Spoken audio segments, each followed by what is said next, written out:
People who chose single life. How's life after 50?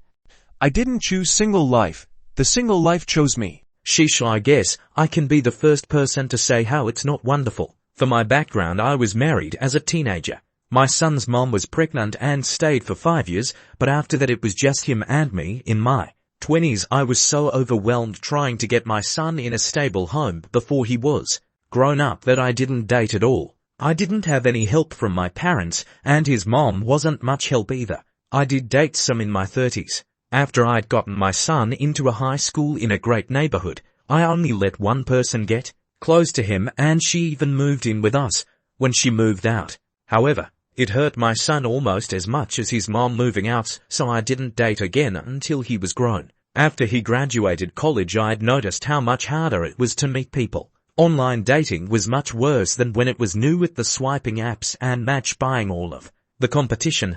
I actually took a drastic step, leaving engineering to try teaching HS while getting an MBA. While I had many reasons for trying something new, I figured there'd be a better chance of meeting someone in business school or the public school system than an engineering office. I actually was correct about that and did meet some people. But what I found was in your 40s there just aren't that many people left, to be honest. Most of who's left just aren't attractive. Then you also have attractive people, but they have nothing saved, where I spent my whole life saving up for retirement.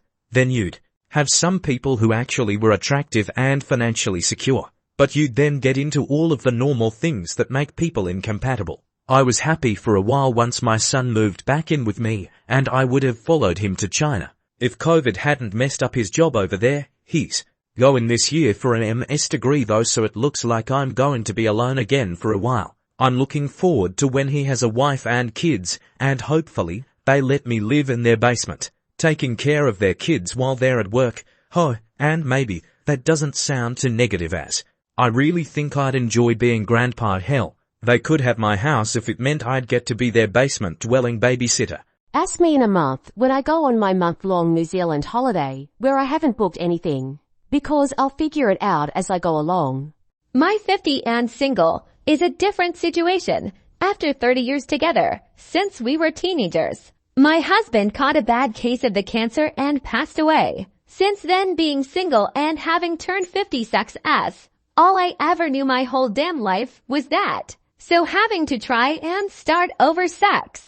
As of now, life is good, but I think after 65 it might be a very different story. I am actually a bit afraid, but then again, I tried to find a partner, but it never worked out. So seems this is my destiny. Pretty great. I'm drinking wine with a sleepy cat next to me listening to jazz. Feels like I managed to cheat the system. Removed. Peaceful.